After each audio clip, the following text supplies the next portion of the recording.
Hello students, तैयारी online में आप सबका स्वागत है। आज हम सीटेट फरवरी 2015 के पेपर फर्स्ट में मैथ्स के क्वेश्चन को सॉल्व करेंगे। अगर आप हमारे चैनल पर नए हैं तो आप हमारे चैनल को सब्सक्राइब कर लें, बेल आइकन को दबाएं ताकि सभी नोटिफिकेशन आप तक पहुंचता रहे। चलिए पहला क्वेश्चन देखते हैं। पहला प्रश्न हमारा है, निम्नलिखित कथनों में से कौन सा कथन सही है। हमें बताना है कि हमारा कौन सा कथन सही आंसर बता रहा है। तो पहला देखिए, पहला कह रहा है एक सम संख्या और एक विषम संख्या का अंतर एक सम संख्या हो सकता है। क्या कह रहा है? एक सम संख्या। तो हम एक सम संख्या लिख लेते हैं, मान लेते हैं हम यहाँ हमारा सम संख्या यहाँ हो गया 2। उसके बाद कह रहा है एक विषम संख्या। अब यहाँ पे विषम संख्या लिख लेते हैं 3। उसका अंतर एक सम संख्या हो सकता है। अब इसका अंतर निकाल लेंगे तो कितना आ जाएगा? 3 में से 2 को घटा दीजिए तो क्या आ जाएगा? 1। और 1 क्या है? 1 हमारा विषम संख्या है, ना कि सम संख्या।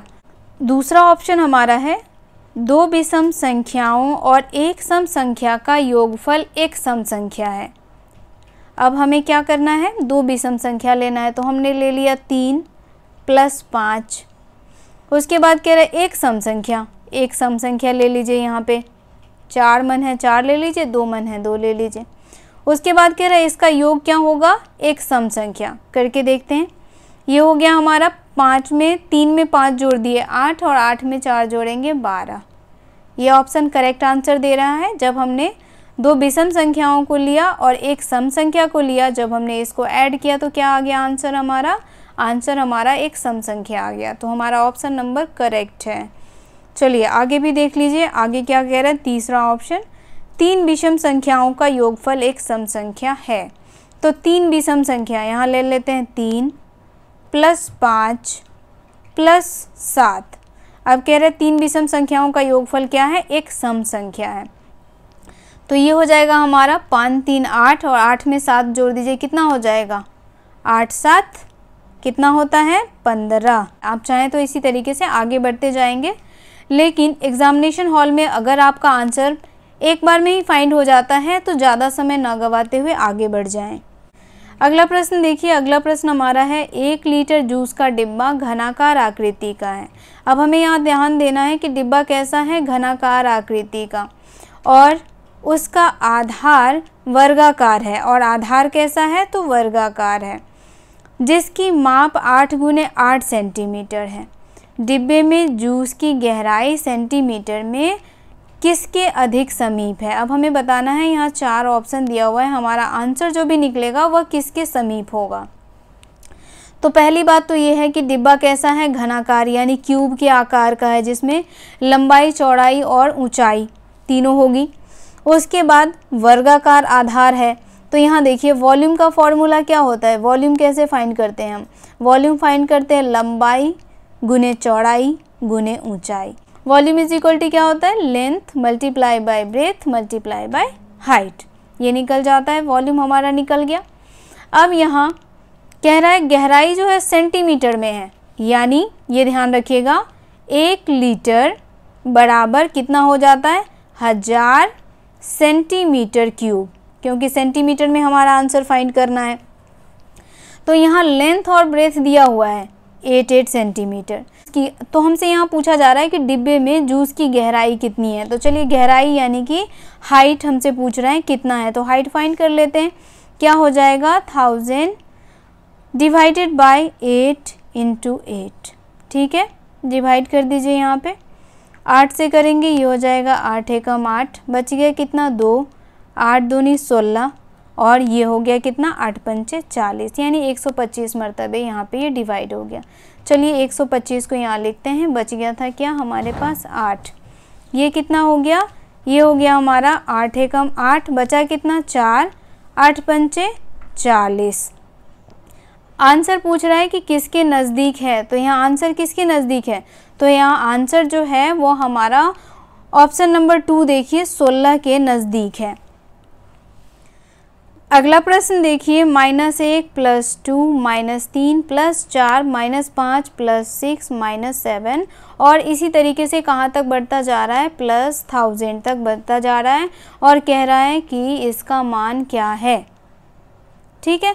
तो अब हम क्या करेंगे, 2-2 का पेयर लेकर के आगे बढ़ते चलेंगे। हम क्या करेंगे, 2-2 का पेयर लेके आगे बढ़ेंगे। तो देखिए यहाँ क्या किया गया है, -1 + 2, ठीक है। जब इसको सॉल्व करेंगे तो क्या आ जाएगा, 2 में से 1 घटाएंगे तो यहाँ हमारा आ जाएगा 1। उसके बाद देखिए -3 + 4, अब इसको घटाएंगे तो क्या आ जाएगा, 4 में से 3 घटाइए, क्या आ जाएगा, 1 आ जाएगा। उसके बाद -5 + 6, ठीक है। -5 + 6, 6 में से 5 को घटा दीजिए, क्या आ गया, 1 आ गया। तो यहाँ आपने देखा कि जब हमने पेयर लिया है, 3 टाइम्स हमने पेयर लिया है और इनको सब्ट्रैक्ट करके देखा तो हमारा डिफरेंस कितना फाइंड हो रहा है, हमारा डिफरेंस फाइंड हो रहा है 1। यानी ये इसी तरीके से आगे बढ़ता जाएगा, कहाँ तक, 1000 तक। जब हमने 6 संख्याओं को क्या किया, सब्ट्रैक्ट करके देखा तो क्या आ रहा है हमारा आंसर, 3, यानी कि आधा आ रहा है, 6 का आधा आ रहा है। तो अब हम यहीं पे आंसर फाइंड कर देंगे।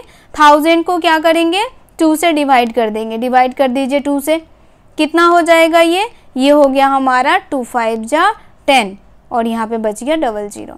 तो क्या आ गया हमारा आंसर, हमारा आंसर आ गया 500। तो हमारा आंसर हो जाएगा ऑप्शन नंबर 4, 500। अगला प्रश्न है हमारा 6/5 में कितने 1/10 हैं।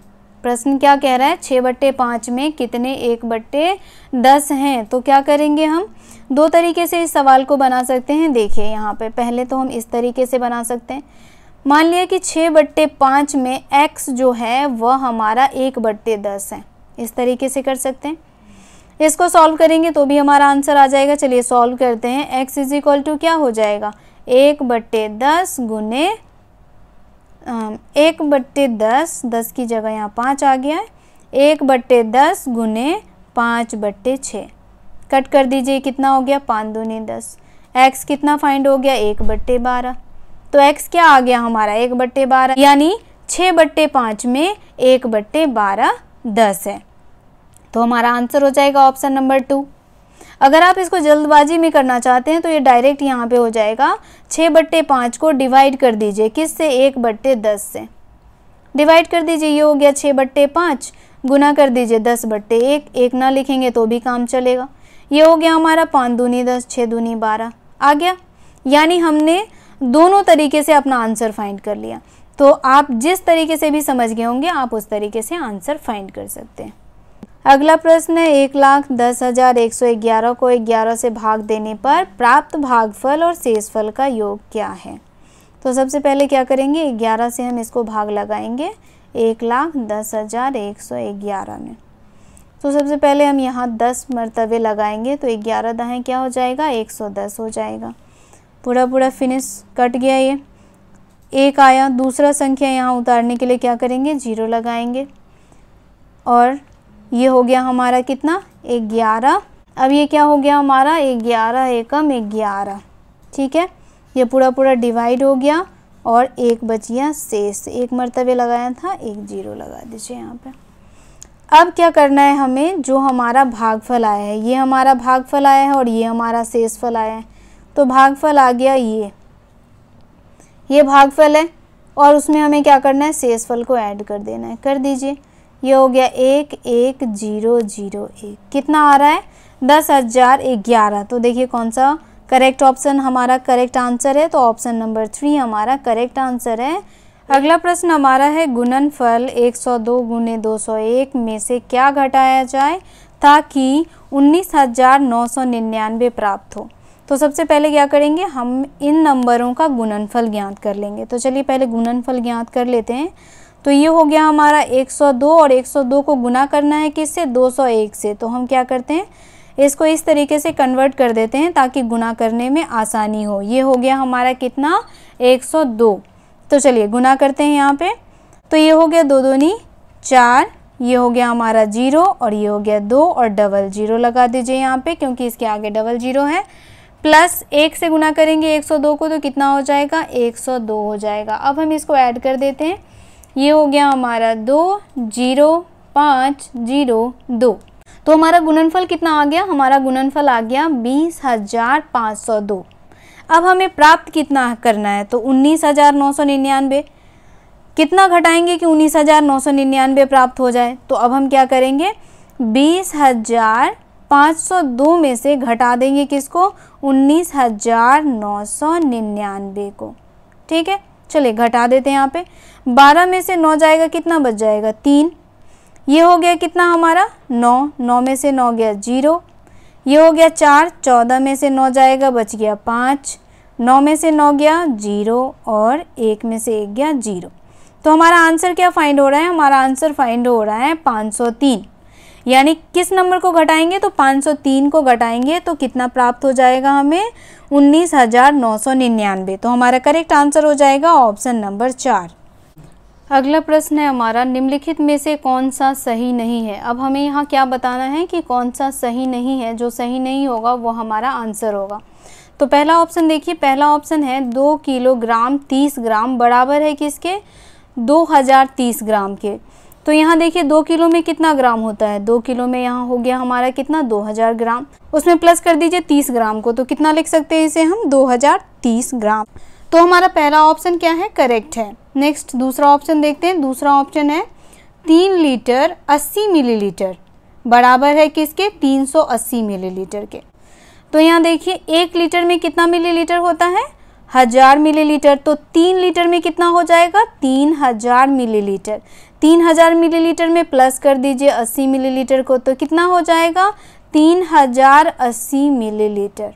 ठीक है, यानी दूसरा ऑप्शन हमारा क्या है, इनकरेक्ट है और यही हमारा आंसर होगा। क्योंकि क्वेश्चन में देखिए कहता है कि इनमें से जो सही नहीं है वही हमारा आंसर होगा। तो इसमें से कौन सा सही नहीं है, ऑप्शन नंबर 2 सही नहीं है। आप चाहें तो अगले ऑप्शंस को चेक कर सकते हैं, लेकिन एग्जामिनेशन हॉल में ऐसा ना करें। अगला प्रश्न हमारा है 2 और 2/3 समकोणों में डिग्रियों की संख्या कितनी है। तो ध्यान दीजिए 2 समकोण और प्लस 2/3 समकोण में कई बार ऐसे प्रश्न आए हैं और मैंने आपको समझाने की कोशिश की है। और देखिए मैं यहाँ पे एक बार और आपको बता रही हूँ, कह रहा है समकोण। तो समकोण जो होता है वो 90 डिग्री का होता है, ध्यान रखिएगा, समकोण 90 डिग्री का होता है। तो यहाँ पूछ रहा है 2 समकोण, यानी कि 2 गुने 90 डिग्री प्लस कर दीजिए 2/3 समकोण, 2/3 समकोण, ये हो गया। अब क्या करना है, हमें डिग्रियों की संख्या फाइंड कर लेनी है। तो हम 2 को 90 से गुणा करेंगे, कितना हो जाएगा, 180 डिग्री, प्लस 3 से यहाँ कट हो रहा है, 3×3 9 और ये 0 आ गया। अब इसको गुणा कर दीजिए 2 से, तो 30 दूनी कितना हो जाता है, 60 डिग्री हो गया। दोनों को ऐड कर दीजिए, हमारा आंसर फाइंड हो जाएगा, 0 से 0 हो गया, 8 6 14 और 1 में 1 जोड़ दीजिए 2। कितना डिग्री फाइंड हो रहा है, तो 240 डिग्री फाइंड हो रहा है किसमें, 2 और 2/3 समकोणों में। ध्यान रखिएगा कैसे फाइंड किया, यहाँ आप लोगों को समझ में आ रहा होगा। अगर समझ में ना आए तो आप हमें कमेंट करके पूछ सकते हैं। हमारा आंसर हो गया ऑप्शन नंबर 4। चलिए अगले प्रश्न की तरफ बढ़ते हैं। अगला प्रश्न देखिए क्या कह रहा है। अगला प्रश्न कह रहा है 21 और 49 के बीच 7 के गुंजों का योगफल। क्या निकालना है हमें, 21 और 49 के बीच 7 के गुणजों का योगफल।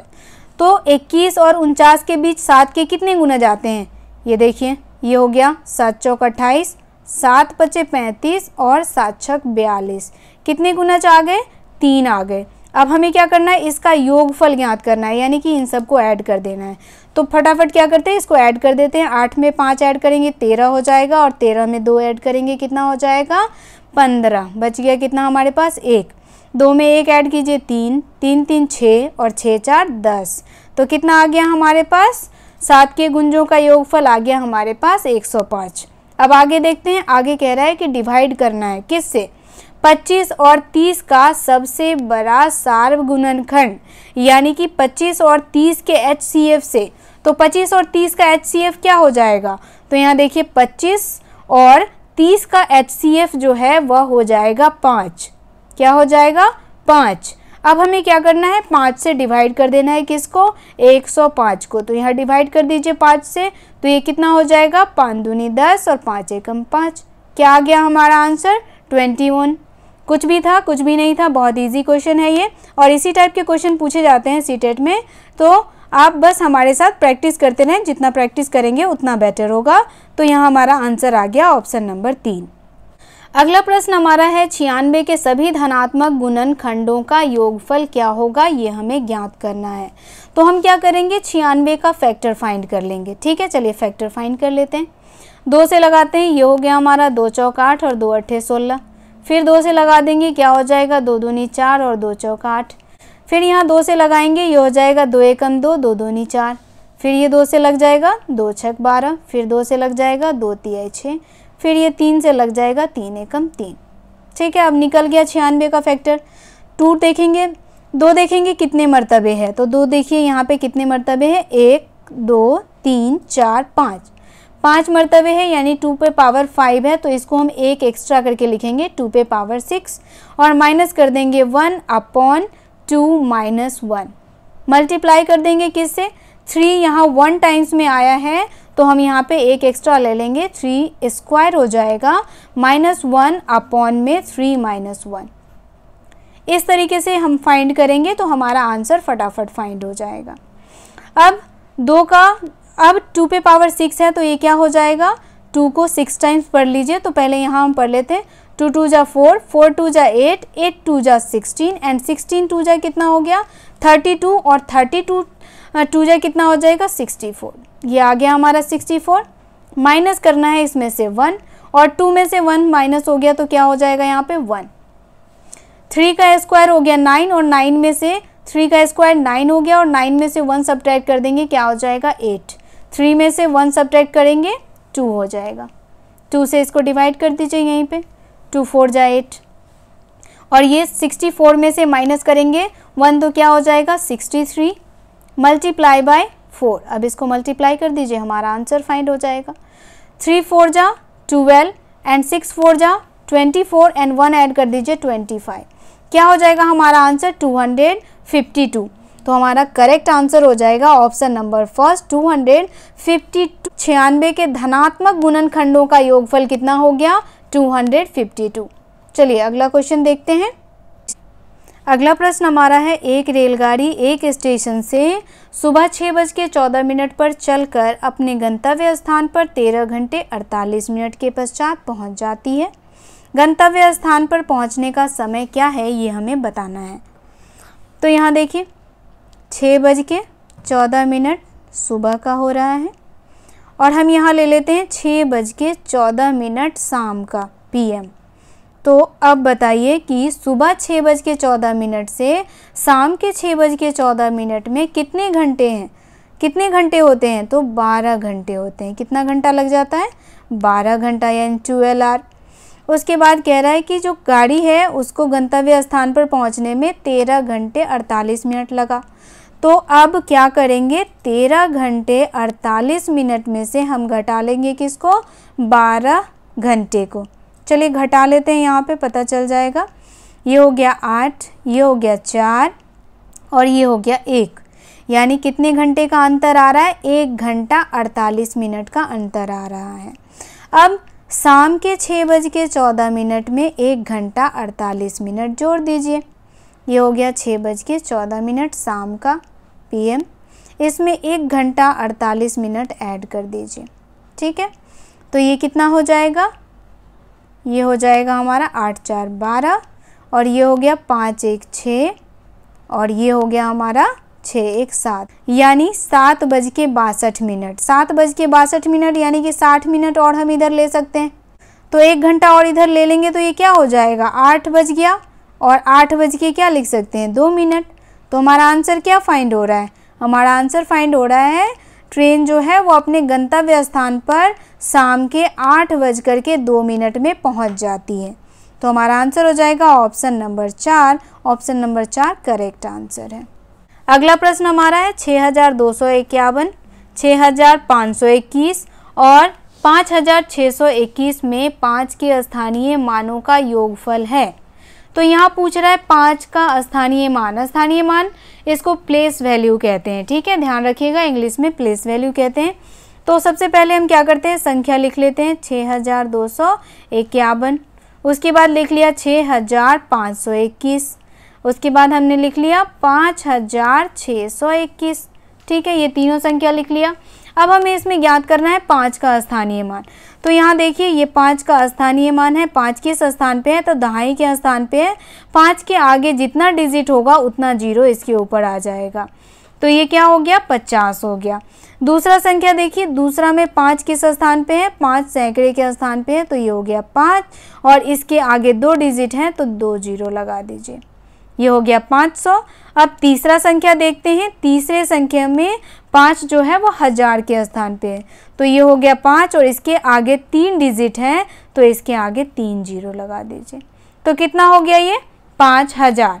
अब हमें क्या ज्ञात करना है, अब इसका योगफल ज्ञात करना है। तो यहीं पे योगफल, यहाँ पे योग कर दीजिए इसका, आपको ज़रूरत नहीं है ज़्यादा कहीं दूसरी जगह लिखने का, समय भी बचेगा और आंसर भी फटाफट आ जाएगा। तो 0 में 0 को ऐड करेंगे, क्या आ गया 0। 5 में 0 को ऐड करेंगे 5 और 0 ऐड करेंगे तो क्या हो जाएगा 5 ही हो जाएगा। 5 में 0 ऐड करेंगे 5 और 5 का 5 हो गया। तो हमारा आंसर क्या आ रहा है, हमारा आंसर आ रहा है 5550, यानी 5550 हमारा करेक्ट आंसर है। Option number 2 is the correct answer. तो आज का वीडियो यहीं समाप्त होता है। आशा है ये वीडियो आप सबके लिए बहुत ही हेल्पफुल होगा। जो भी सीटेट की तैयारी कर रहे हैं उनके लिए यह बहुत ही इम्पॉर्टेंट वीडियो है, तो आप इसे ज़रूर देखें। अगर इससे रिलेटेड कोई भी सवाल आपके मन में है तो आप हमें कमेंट करके पूछ सकते हैं, हम आपके सभी प्रश्नों के जवाब देंगे। अगर आप हमारे चैनल पर नए हैं तो हमारे चैनल को सब्सक्राइब कर लें, वीडियो को लाइक करें और अपने दोस्तों के साथ भी इसे शेयर करें जो सीटेट की तैयारी कर रहे हैं। तो मिलते हैं अगले वीडियो में। आप सबका धन्यवाद।